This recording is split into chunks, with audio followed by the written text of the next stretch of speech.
ದೇವರ ಮಕ್ಕಳಾಗುವಂತೆ ನಿಮ್ಮ ಆತ್ಮಗಳನ್ನು ವಾಕ್ಯದಲ್ಲಿ ಬಲಪಡಿಸುವ ಅನುದಿನದ ಧ್ಯಾನ ನವೆಂಬರ್ 26. ಎಲೆನ್ ಜಿ ವೈಟ್ ಅವರ sons and daughters of god ಎಂಬ ಪುಸ್ತಕದ 331ನೇ ಪುಟ. ಶೀರ್ಷಿಕೆ: ನಮ್ಮ ಅನುಭವದ ಜ್ಞಾನವು ನಿತ್ಯತ್ವವನ್ನು ಮುಟ್ಟುತ್ತದೆ. ಈ ದಿನದ ಸತ್ಯವೇದದ ವಾಕ್ಯ: ಈಗ ನಾವು ಕನ್ನಡಿಯಲ್ಲಿ ಮೊಬ್ಬಾಗಿ ನೋಡುತ್ತೇವೆ, ತರುವಾಯ ಮುಖಾಮುಖಿಯಾಗಿ ನೋಡುವೆವು. ಈಗ ನಾನು ಅಪೂರ್ಣವಾಗಿ ತಿಳಿದಿದ್ದೇನೆ, ತರುವಾಯ ದೇವರು ನನ್ನನ್ನು ತಿಳಿದುಕೊಂಡಂತೆಯೇ ನಾನೂ ತಿಳಿದುಕೊಳ್ಳುತ್ತೇನೆ. 1 ಕೊರಿಂಥದವರಿಗೆ 13ನೇ ಅಧ್ಯಾಯ 12ನೇ ವಚನ. ಇಲ್ಲಿ ಭೂಲೋಕದಲ್ಲಿ ಮಾಡುವ ನಮ್ಮ ಜೀವನದ ಕೆಲಸವು ನಿತ್ಯ ಜೀವನಕ್ಕೆ ಸಿದ್ಧತೆಯಾಗಿರುತ್ತದೆ.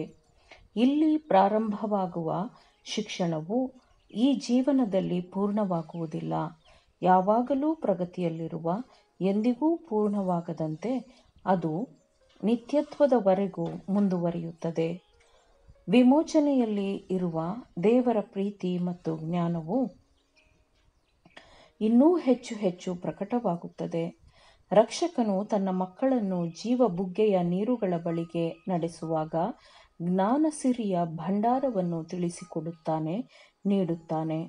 ಸರ್ವಸ್ವವನ್ನು ಸೃಷ್ಟಿಸಿ ಪೋಷಿಸುವ ಅವನ ಶಕ್ತಿಯ ಪುರಾವೆಗಳಾದ ದೇವರ ಅದ್ಭುತ ಕೆಲಸಗಳು ದಿನದಿಂದ ದಿನಕ್ಕೆ ಹೊಸ ಸೌಂದರ್ಯದಲ್ಲಿ ಮನಸ್ಸಿನ ಮುಂದೆ ತೆರೆದುಕೊಳ್ಳುತ್ತದೆ.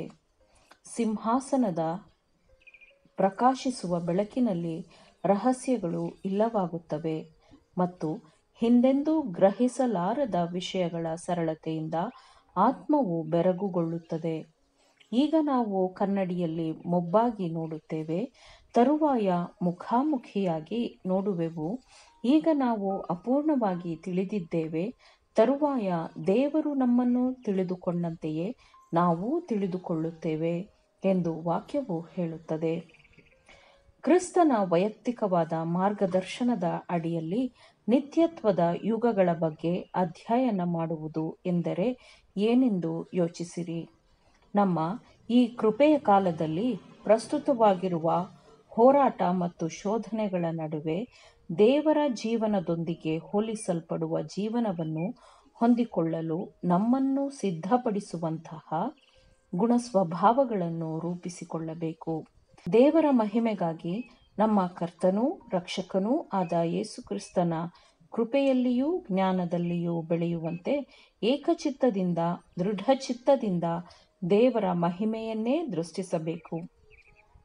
ನಾವು ಎಷ್ಟು ಶ್ರದ್ಧೆಯಿಂದ ಪ್ರಾಮಾಣಿಕವಾಗಿ ದೈವ ಜ್ಞಾನವನ್ನು ಹುಡುಕುತ್ತೇವೆಯೋ ಅಷ್ಟೇ ಹೆಚ್ಚು ದೃಢವಾಗಿ ನಾವು ಸತ್ಯದಲ್ಲಿ ನೆಲೆಗೊಳ್ಳುತ್ತೇವೆ. ಕ್ರಿಸ್ತನನ್ನೇ ದೃಷ್ಟಿಸುವ ಮೂಲಕ, ಆತನ ಬಗ್ಗೆ ಮಾತನಾಡುವ ಮೂಲಕ, ಆತನ ಗುಣಸ್ವಭಾವದ ಸೌಂದರ್ಯವನ್ನು ನೋಡುವ ಮೂಲಕ ನಾವು ಮಾನಸಾಂತರಗೊಳ್ಳುತ್ತೇವೆ.